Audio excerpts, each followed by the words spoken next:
साथियों, बहुत सीधी बात आपसे करनी है। पहले भी मैंने कहा कि दुश्मन हमारा बहुत चालाक है।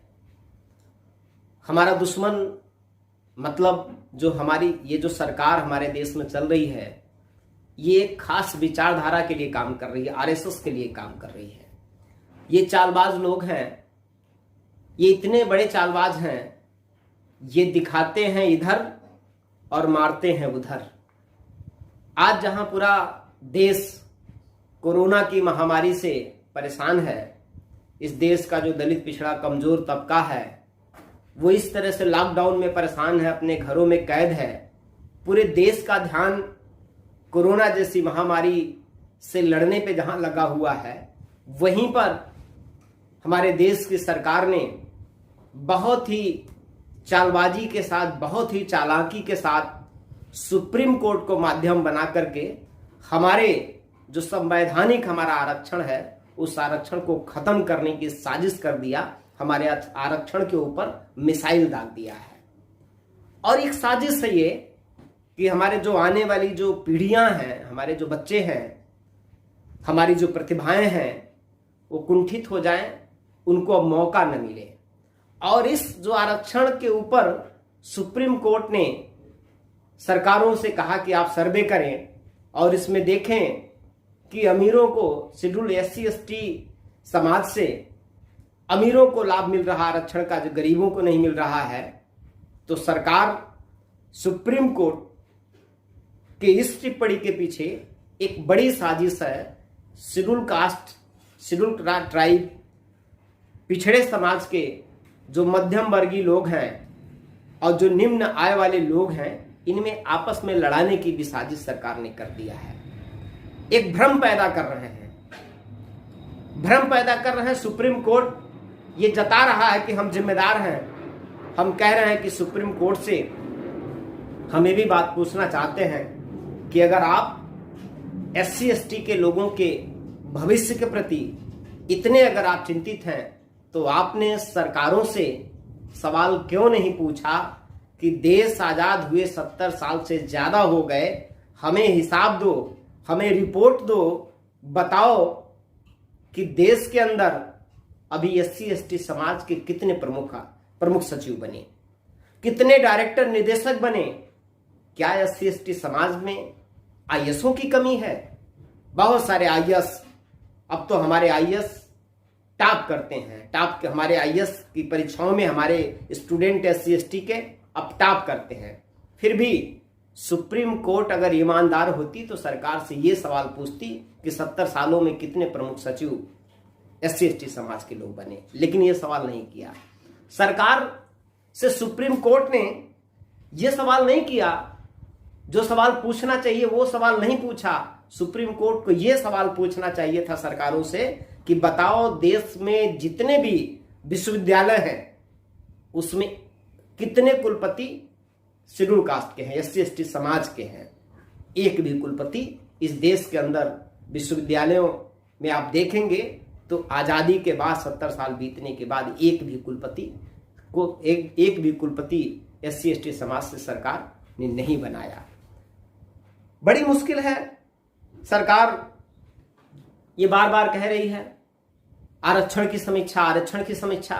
सरकार सुप्रीम कोर्ट ये बात बार बार सवाल खड़ा कर रही है। लेकिन सुप्रीम कोर्ट अगर इतनी ही चिंतित है, इतनी ईमानदार है, तो सरकारों को निर्देश क्यों नहीं देती और सरकारों से वो रिपोर्ट क्यों नहीं मांगती कि हमें बताओ, देश के अंदर ये लाखों की संख्या में बैकलॉग एससी एसटी की जो वैकेंसियां हैं, बैकलॉग की वैकेंसियां हैं, वो लाखों की संख्या में खाली क्यों हैं।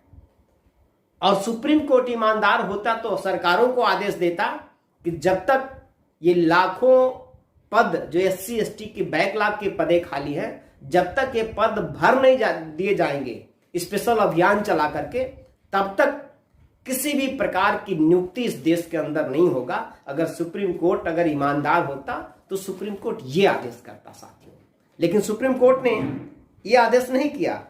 और नहीं तो और सरकार की आड़ में सुप्रीम कोर्ट गुमराह करने की कोशिश कर रहा है हमें। और कहीं ना कहीं सुप्रीम कोर्ट जो दलित समाज है, जो पिछड़ा समाज है, जो इसके निम्न आय वाले लोग हैं और मध्यम आय वाले लोग हैं, इनमें मतभेद भी पैदा करने की कोशिश कर रहा है। सुप्रीम कोर्ट को चिंता SC/ST के उत्थान का नहीं, सुप्रीम कोर्ट को जो चिंता है उसको लग रहा है कि अब SC/ST OBC समाज के लोग डॉक्टर बनने लगे, इंजीनियर बनने लगे, IAS बनने लगे, PCS बनने लगे। अब उनको इस बात को चिंता हो रही है कि अब आरक्षण का ये ज्यादा लाभ न ले सकें, इनको रोका कैसे जाए। बहुत चिंता बार बार जो निम्न आय, जो गांव में हमारा गरीब रहता है SC/ST समाज का, सुप्रीम कोर्ट उनके बारे में बार बार चिंता व्यक्त कर रही है। चिंता व्यक्त करना अच्छी बात है, लेकिन आपने उस सिस्टम पे सवाल क्यों नहीं खड़ा किया। इस देश के अंदर सरकारों ने शिक्षा का बाजारीकरण कर दिया है, शिक्षा पूंजीपतियों के हाथ में कैद कर दिया है। सुप्रीम कोर्ट ने जो देश की शिक्षा व्यवस्था जो बदहाल है, जो महंगी हो गई है, आज मजदूर अपने बच्चे को नहीं पढ़ा सकता। कौन मजदूर अपने बच्चे को गांव की सरकारी प्राइमरी स्कूल में पढ़ाकर किस कंपटीशन में बैठा सकता है। सरकारी स्कूलों की क्या स्थिति है। वो महंगी शिक्षा, जो कोई गरीब है, कोई मजदूर है, वो अपने बच्चे को कैसे महंगी कोचिंग में भेज पाएगा, कैसे वो ट्यूशन करा पाएगा। इस पे सुप्रीम कोर्ट ने कोई सरकार को गाइडलाइन नहीं दिया, सुप्रीम कोर्ट ने सरकार के लिए कोई आदेश नहीं दिया। इसलिए साथियों, ये जो तमाम जो बार बार सुप्रीम कोर्ट का आरक्षण के ऊपर हमला सुप्रीम कोर्ट के द्वारा किया जा रहा है, प्रमोशन में आरक्षण का मसला आता है तब भी कोर्ट बीच में आ जाती है। जब SC/ST के किसी विशेष अधिकार की बात आती है, उत्थान की बात आती है, तब भी सुप्रीम कोर्ट और तमाम जो स्टेट के जो हाई कोर्टें हैं वो भी बीच में आके खड़ा हो जाती हैं। साथियों, बहुत लंबी बात नहीं करनी है, बहुत गंभीर समय है ये, बहुत परिस्थितियां हमारे खिलाफ, कोर्ट के माध्यम से सरकारें हमारे खिलाफ हैं। ऐसे में साथियों, दो बात आपको याद रखनी होगी। हमारे महापुरुष, हमारे प्रेरणा बोधिसत्व बाबा साहब डॉक्टर अम्बेडकर ने कहा था कि जुल्म करने वाले से ज्यादा गुनहगार जुल्म सहने वाला होता है। तो कहीं ऐसा ना हो कि जो गुनहगार हैं, जो सरकारें हमारे खिलाफ काम कर रही हैं, वो तो गुनहगार है ही है, लेकिन अगर हमने जुल्म को सह लिया तो हम उनसे ज्यादा बड़े गुनहगार हो जाएंगे। इसलिए हमें जुल्म के खिलाफ उठ के खड़ा होना पड़ेगा। और मानवर कांशीराम साहब ने भी कहा था कि जनता की अदालत सबसे बड़ी अदालत होती है, जनता की कचहरी सबसे बड़ी कचहरी होती है। इसलिए अब जो बार बार जो कोर्ट के माध्यम से, जो supreme court, high court bar बार हमारे आरक्षण पे हमला कर दे रहा साथियों, अब इसके लिए हमें सावधान होना पड़ेगा और एक बड़े व्यापक जन आंदोलन की भी हमें तैयारी करना पड़ेगा। उसके लिए इस तरह की हमारी तैयारी होना चाहिए कि हम अब तक सरकारों को घेरते रहे, लेकिन अब हम सुप्रीम कोर्ट को घेरें, अब हम स्टेट के जितने भी हाई कोर्ट हैं उनको घेरें, क्योंकि ये जरूरी नहीं है कि पूरे देश भर के लोग जाके दिल्ली में सुप्रीम कोर्ट को घेरें।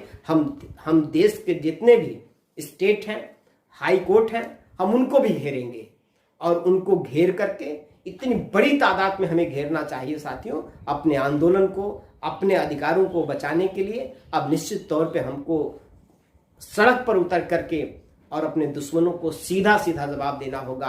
अगर हमने आज जवाब नहीं दिया तो हमारी पीढ़ियां गुलाम बन जाएंगी और गुलाम बनाने की साजिशें ये सरकार और जो कोर्ट हमारे देश में काम कर रही हैं, सबने शुरू कर दी।